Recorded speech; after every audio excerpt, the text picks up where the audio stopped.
As I applaud the angle, my memo tonight takes me back to class, some 20 plus years ago.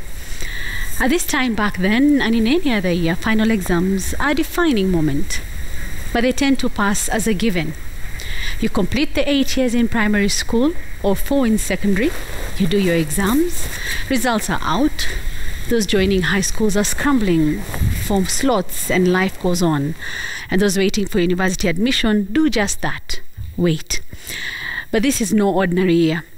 In fact, no such year has been witnessed in this country and elsewhere in living memory. It is March, and Class 8 students have just finished their exams and are eagerly waiting for results, while those in Form 4 have done a few practicals and are waiting to begin the main phase of the exams tomorrow. Remember when KCSE exams would last a whole month? Well, this time the students will be done in just over 2 weeks.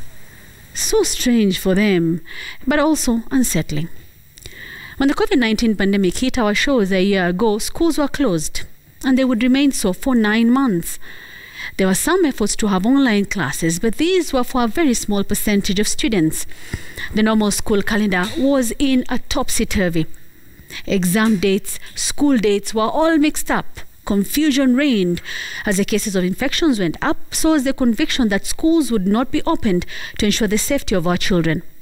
Then in September, the first phase of schools reopening, mostly for exam students, that is the Class 8s and Form 4s. As the government tried to find ways to return to some semblance of normalcy. When would exams be done? How would children move to the next class? What about those admitted for the first time? All this with CBC curriculum just getting off the ground. They were a huge headache. A headache for ministry officials as they toyed with different options for the way forward.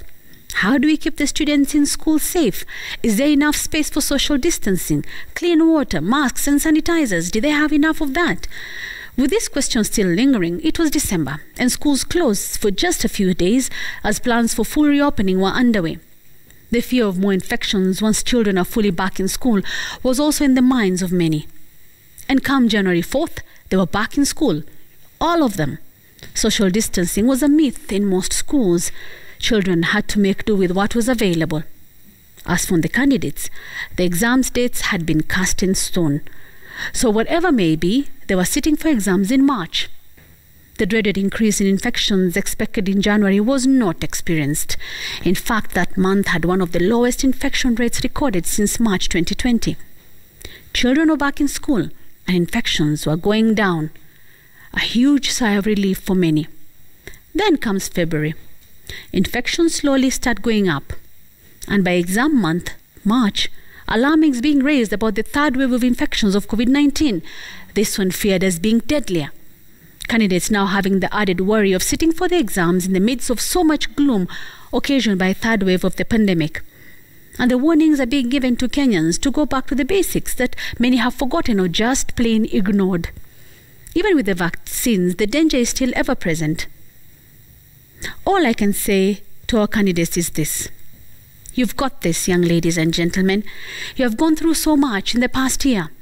The uncertainty, the worry, the feeling of free falling without a safe landing. But you have come out on the other side, stronger, wiser, and ready. Nina uhakika mtafaulu katika mitihani hii. Do your best and leave the rest to the Almighty. Nawatakia kila laheri. And that is my memo.